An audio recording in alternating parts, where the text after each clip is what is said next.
ఇది 2009 ఆగస్ట్ 23. జయమణి అనే మహిళా కానిస్టేబుల్ కంగయాం పోలీస్ స్టేషన్ నుంచి పెరమనల్లూర్ అనే విలేజ్ కి టెంపరీ డ్యూటీకి వెళ్ళింది. ఎందుకంటే ఇప్పటి ముఖ్యమంత్రి అప్పటి ఉప ముఖ్యమంత్రి అయిన ఎంకే స్టాలిన్ పెరమనల్లూర్ను విజిట్ చేయడానికి వచ్చారు. బందోబస్తుగా ఎంతో మంది పోలీసులు వేరే వేరే పోలీస్ స్టేషన్ నుంచి వచ్చారు. అలా వచ్చిన వాళ్ళలో జయమణి కూడా ఉన్నారు. అయితే ఆమెకు తెలియదు అదే ఆమె చివరి డ్యూటీ అవుతుందని. ఒక మృగం ఇక్కడే తిరుగుతూ ఆమెను గమనిస్తుందని. అయితే స్టాలిన్ విజిట్ అయిపోయిన తర్వాత పోలీసులు కాస్త ఊరట పడుతున్నారు. అయితే కాసేపటికి గమనించగా జయమణి అనే లేడీ కానిస్టేబుల్ కనిపించట్లేదు. ఆమెను వెతకడం మొదలుపెట్టారు. కానీ పోలీసులకు తెలియని విషయం ఏంటంటే ఆ 39 ఏళ్ల మహిళా కానిస్టేబుల్ ఒక మృగం చేతిలో పడిందని. ఆ మృగం పేరే జయశంకర్. పోలీసులు అతనికి పెట్టిన పేరు సైకో శంకర్. అయితే పోలీసులు ఎంత వెతికినా జయమణి ఆచూకీ ఎక్కడ దొరకలేదు. ఈ ఇన్సిడెంట్ అయిన నెల రోజులకి అంటే సెప్టెంబర్ 19 రోజున తిరుపూర్లోని పెరమనల్లూర్ అనే ఊరిలో గ్రామస్తుల సహాయంతో జయమణి డెడ్ బాడీని ఒక శ్మశాన వాటికలో కనుక్కున్నారు. ఆమె బాడీని చూస్తున్న పోలీసులకి అర్థమైంది నెల రోజులు ఎంత హింసించి అత్యాచారం చేశాడని. ఇంకా బాధాకరమైన విషయం ఏంటంటే ఆమె డెడ్ బాడీ దొరికినప్పుడు ఇంకా పోలీస్ యూనిఫామ్లోనే ఉంది. చనిపోయింది మహిళా కానిస్టేబుల్ కావడం వల్ల తిరుపూర్ పోలీసులు గాలింపు చర్యలు మరింత వేగవంతం చేశారు. వెతకడం స్టార్ట్ చేసిన నెల రోజులకి అంటే అక్టోబర్ 19 రోజున తిరుపూర్ డిస్టిక్లోని అతన్ని పట్టుకొని అరెస్ట్ చేశారు. శంకర్ని కోయంబత్తూర్ జైల్లో పెట్టి ఎంక్వైరీ చేయడం స్టార్ట్ చేశారు. అయితే అతన్ని ఎంక్వైరీ చేస్తున్నప్పుడు పోలీసులకు దిమ్మ తిరిగే నిజాలు బయటపడ్డాయి. అదేంటంటే ఈ ఒక్క కేసే కాదు, తిరుపూరు, సేలం, ధర్మపురి 3 జిల్లాలు కలుపుకొని దాదాపు 13 అత్యాచార కేసుల్లో మెయిన్ అక్యూజ్డ్ అని తేలింది. అంటే ఈ ఒక్క కేసు వల్ల దాదాపు 13 అన్సాల్వ్డ్ కేసులు సాల్వ్ అయ్యాయి. శంకరే ఈ హత్యలని చేశాడని ఒప్పుకోవడమే కాకుండా వాళ్ళని ఎలా హింసించి అత్యాచారం చేసి చంపాడో పోలీసులకు క్లియర్గా చెప్పాడు. అప్పుడు వాడిని చూసిన పోలీసులకు వాడు మనిషిలా కాదు, ఒక మానవ మృగంలా వాళ్ళకు కనిపించాడు.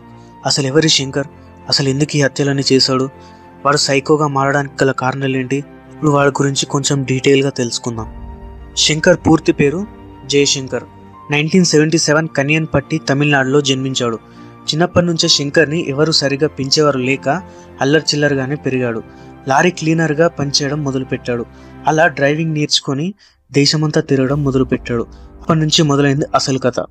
ఎవరూ లేని ఒంటరి మహిళలను, వేషవృత్తి ఎంచుకున్న వారు ఎవరైతే ఉంటారో వాళ్ళని టార్గెట్ చేసి నిర్మాణ ప్రదేశాలకు తీసుకెళ్లేవాడు. తన కామం తీర్చుకున్న తర్వాత వాళ్ళని అతి కిరాతకంగా చంపేవాడు. అయితే వాళ్ళను అలా చంపేటప్పుడు శంకర్ ఒక సైకో ఆనందాన్ని పొందేవాడు. టార్గెట్ చేసింది ఒంటరి మహిళలే కావడంతో ఎవరు మిస్ అయిన వాళ్ళ మీద కంప్లైంట్ ఇచ్చేవారు కాదు. దీంతో శంకర్ అకృత్యాలకు అంతే లేకుండా పోయింది.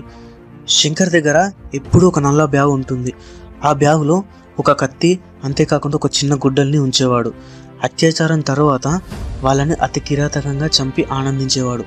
ఎప్పుడైతే ఈ మహిళా కానిస్టేబుల్ కేసు వెలుగులోకి వచ్చిందో అప్పుడు ఈ మృగం విషయం గురించి బయటపడింది. తిరిగి మళ్ళీ కేసులోకి వద్దాం. 2011 మార్చ్ 17 శంకర్ని ఒక హత్య కేసు ట్రయల్ కోసం ధర్మపూర్ కోర్టుకి తరలించారు. అయితే సెషన్ పూర్తయిన తరువాత చిన్నస్వామి, రాజవేలు అనే 2 కానిస్టేబుల్ శంకర్ తిరిగి కోయంబత్తూర్ జైలుకి తీసుకొస్తున్నప్పుడు సేలం బస్టాండ్లో రాజవేలు వాటర్ తీసుకురావడానికి వెళ్తాడు.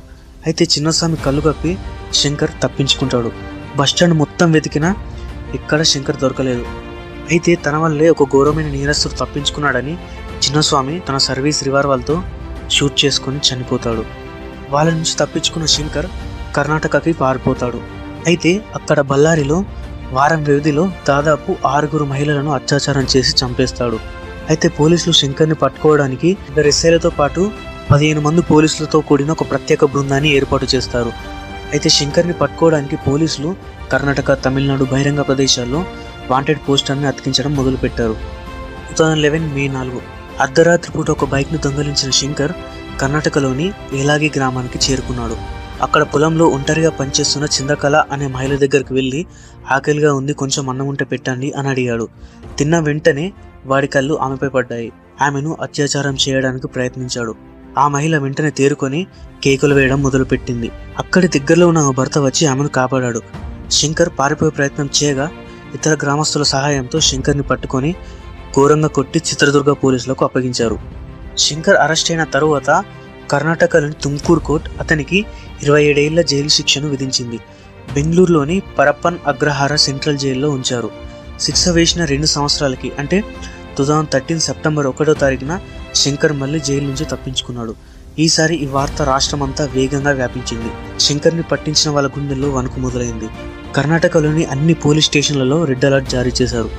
అంతేకాకుండా రిమోట్ ఏరియాలో ఉండే మహిళలను జాగ్రత్తగా ఉండమని పోలీసులు హెచ్చరించారు. శంకర్ గురించి ఆచూకీ తెలిపిన వాళ్లకు కర్ణాటక గవర్నమెంట్ అప్పట్లోనే 5 లక్షల రివార్డును ప్రకటించింది.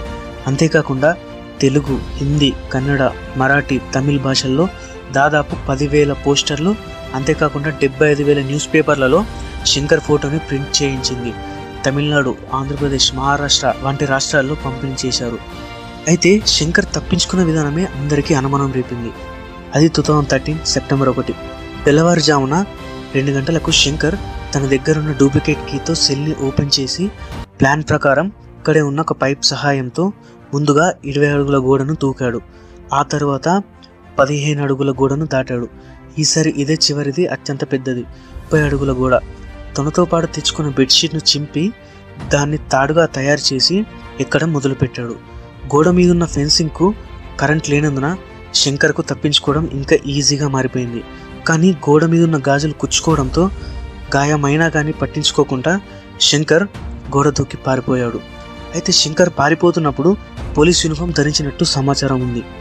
ఇంత టైట్ సెక్యూరిటీ దాటుకొని వెళ్ళాడంటే ఖచ్చితంగా ఇన్సైడర్ ఎవరో హెల్ప్ చేశారన్న అనుమానంతో 2 జైలర్లు, 6 సెక్యూరిటీ గార్డులతో సహా 11 మంది సిబ్బందిని సస్పెండ్ చేశారు.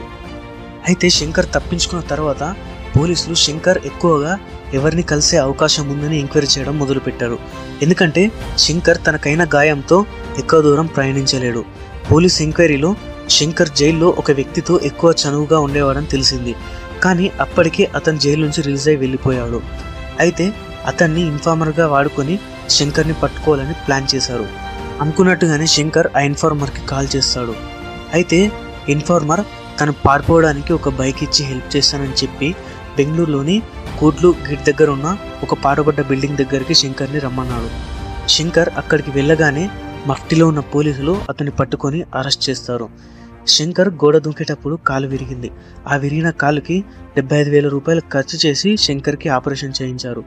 ఆ తర్వాత పోలీసులు శంకర్ని ACMM అంటే 9th additional chief metropolitan magistrate కోర్టులో హాజరుపరుస్తారు. అయితే ఈసారి కోర్టు ఇతన్ని బెంగళూరు సెంట్రల్ జైలుకి ట్రాన్స్ఫర్ చేసింది. అక్కడ మంచి లైటింగ్ కండిషన్లో 24/7 CCTV మానిటరింగ్, అంతేకాకుండా హై సెక్యూరిటీలో ఉంచాలని ఆదేశించింది. శంకర్ తప్పించుకునే అవకాశాలున్న అన్ని మార్గాలను మూసేశారు.